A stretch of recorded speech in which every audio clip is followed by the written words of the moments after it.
Bonsoir chers téléspectateurs de la Cité des Koboro. Au sommet de cette édition, au lendemain du dialogue politique qui a réuni la quasi-totalité des partis politiques du Bénin, quelques citoyens de la ville de Parakou apportent des appréciations par rapport à ce dialogue.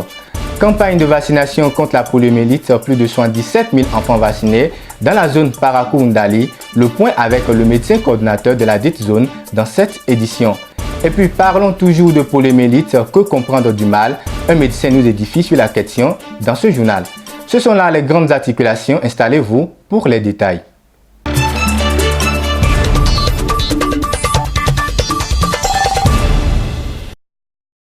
Bonsoir. Démarrons cette édition avec une brève. Ce 16 octobre, comme chaque année, le monde entier célèbre la Journée mondiale de l'alimentation. Une journée instaurée pour commémorer la création de l'Organisation des Nations Unies pour l'alimentation et l'agriculture, FAO. Pour cette 39e édition, le thème retenu est « Agir pour l'avenir, une alimentation saine pour un monde, fin zéro ». Et puis, les enfants de 0 à 5 ans des départements du Borgou et de la Liborie ont reçu des gouttes de vaccin contre la poliomyélite du 11 au 13 octobre dernier. 2 jours après cette opération, le taux escompté est largement supérieur à 100%. Le point avec le médecin coordinateur de la dite zone. On peut dire qu'à l'issue des 3 journées de vaccination, nous attendions vacciner 76 000 environ enfants. À l'issue des, 3 jours, plus une journée spéciale de rattrapage, nous avons réellement vacciné 77 431 enfants. Alors quand on fait un peu le rapport, ça nous donne une couverture d'environ 102%. Ça veut dire que globalement, on peut estimer qu'il y a quand même des raisons de se satisfaire de ces chiffres-là. Ça veut dire que la population a massivement adhéré à la vaccination et que, disons, la majeure partie des enfants ont quand même pu être vaccinés.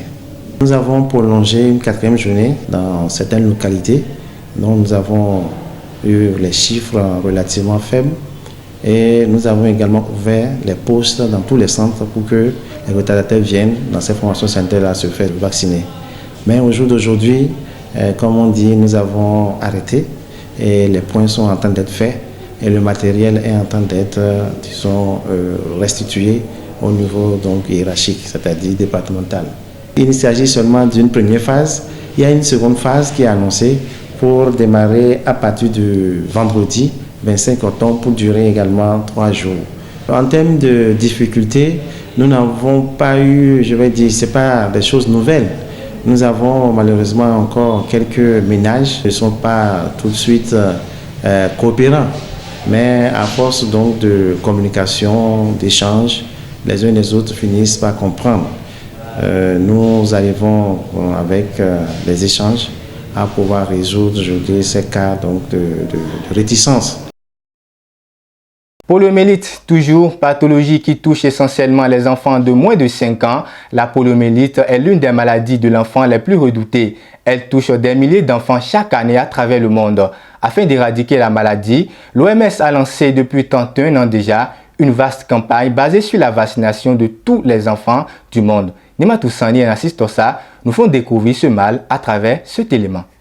Maladie infectieuse aiguë qui s'attaque à la partie du système nerveux de la moelle épinière, la poliomyélite est une grave affection. Elle est causée par un virus. Il faut dire que c'est une maladie infectieuse et qui est très contagieuse et qui est provoquée par un virus qu'on appelle poliovirus. C'est donc un virus à ARN, c'est ce virus qui provoque cette maladie. Elle se révèle de plusieurs manières et la première conséquence qui en découle est la paralysie. En certains cas, ça commence comme une grippe, pas de la fièvre, des maux de tête. Le malade peut faire de diarrhée, de petites diarrhées. Le malade peut avoir des courbatures, c'est-à-dire tout le corps fait mal et surtout les muscles. Les muscles font mal. Et après, viendra de façon brusque une paralysie, d'abord une faiblesse du membre qui est atteint. Le sujet ne pourra pas bien mobiliser le pied atteint et à la longue, ce pied va commencer par s'atrophier et devenir impotent. L'impotence du membre paralysé, qui ne pourra pas jouer son rôle du fait de l'atrophie de ce membre.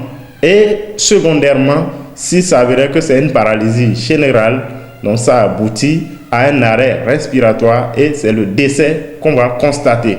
Des centaines de personnes portent aujourd'hui des marques de la poliomyélite. Le meilleur moyen de prévenir cette maladie reste la vaccination qui doit se faire aux enfants de 0 à 5 ans.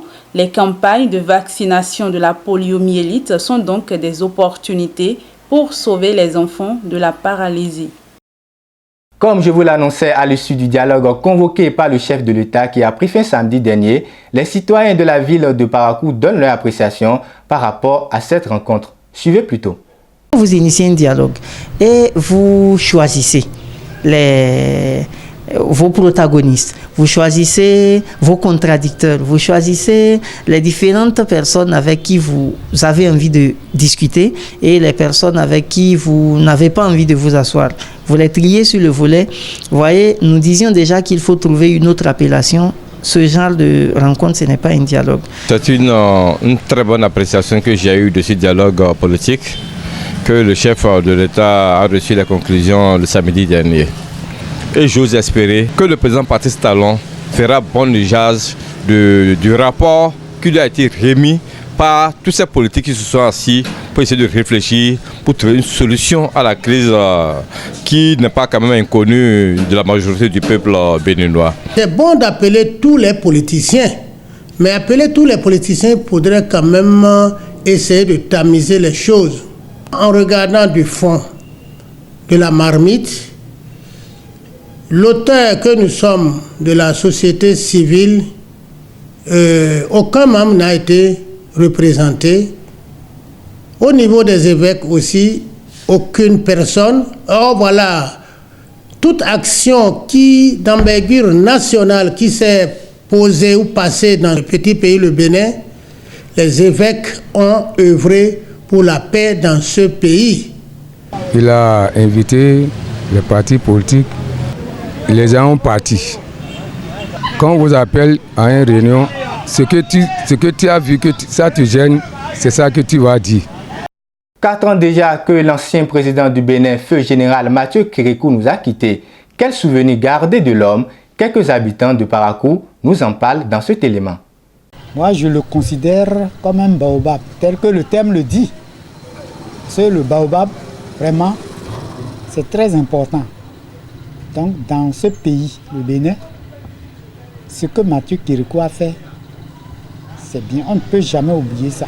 Si aujourd'hui on parle de la démocratie, Mathieu Kérékou est celui qui a amené la démocratie au Bénin. Hein. Sinon, au temps de la conférence nationale, il suffisait seulement qu'ils disent non à tout ce qui est sorti de la conférence là. Je pense que nous ne serons pas ici aujourd'hui. Le feu Mathieu Kérékou a marqué l'histoire de notre pays. Il a apporté grand chose dans la démocratie béninoise. C'est un homme de paix parce que ce qui s'était passé au temps de la conférence, on n'attendait pas ce qui devait arriver. Mais on a constaté que vraiment, il a beaucoup aimé le pays et tout s'était très bien passé et il y a eu la paix. Lorsqu'il est revenu en 1996, il s'est montré comme un dirigeant soucié du bien-être de ses populations, soucié de la jeunesse béninoise. Et il a su gérer ce pays avec une certaine passivité, dans la paix, dans la quiétude. Et ce qui a fait que tout le monde l'aime. Une autre en sport pour finir. Première journée de la Vital'Or Ligue 1, les Buffles du Borgou, champions en titre, se sont déplacés sur Kandi samedi pour affronter Béké FC, vice-champion du Bénin de la saison écoulée. Les Verts et Blancs de Parakou sont partis du stade Omnisport Saka Gézéré avec les 3 points. Une bonne opération pour les Buffles en ce début de championnat. Le point dans cet élément. Stade Omnisport Saka Gézéré à Kandi ce samedi, les Buffles du Borgou livraient leur premier match contre Béké FC de Bembereke pour le compte de cette première journée de la Vital'Or Ligue 1. Béké FC s'est incliné 2-1 face aux champions en titre. Les Verts et Blancs de Parakou ont ouvert la marque très tôt en première minute sur coup franc par le dossard numéro 11 Martin Friday. L'équipe à domicile a réagi à la 36e minute sur un centre bien servi sur la tête de Daouda Ouattara. Mais Moïse Tegaou redonne l'avantage au Buffs en fin de première mi-temps. Le score n'a pas changé jusqu'à la fin de la rencontre. Les coachs des deux équipes donnent leur impression après le match. C'est un match vraiment de haut niveau et ça s'est joué sur des détails. Les deux équipes ont leur potentialité. Nous avons les notes, on a déployé, on a bien joué. Je ne peux pas dire aujourd'hui que mes poulains de Béké ont mal joué, non. Mais c'est un match, c'est le début du championnat. Il faut, jusqu'à la 3e, 4e journée, on va prendre l'allure qu'il faut et glaner des points pour se replacer.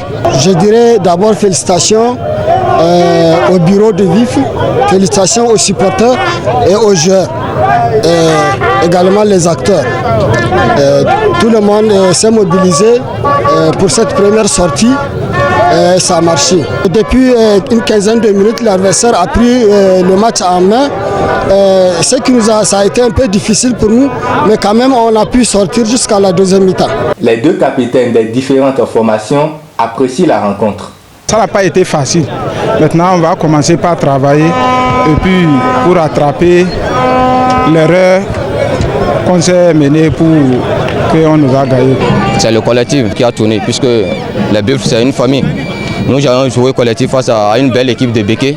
C'est ce qui a fait que nous sommes venus à bout de cette équipe par 2-1. Le premier adjoint au maire de la ville de Parakou, trésorier général des Buffs du Borgou, se réjouit de cette victoire à l'entame de cette première journée. Nous sommes partis pour un championnat à 16. Toute contre-performance est fatale pour chaque équipe. Et vous allez constater que toutes les équipes qui ont perdu cette journée seront reléguées dans les profondeurs. On aura moins de journées par rapport aux saisons écoulées. Et donc c'est une très belle victoire parce qu'elle est historique. C'est la première fois en championnat que nous gagnons Béké et à l'extérieur. Bon début de championnat pour les Buffs du Borgou qui devront confirmer leur suprématie le 26 prochain face à la jeunesse athlétique de Cotonou-Chak. Béké FC, quant à lui, reçoit la jeunesse sportive de Cobert le 20 octobre pour se relancer. Ainsi s'achève donc cette section de l'information. Merci de nous préférer et d'ici là, portez-vous bien.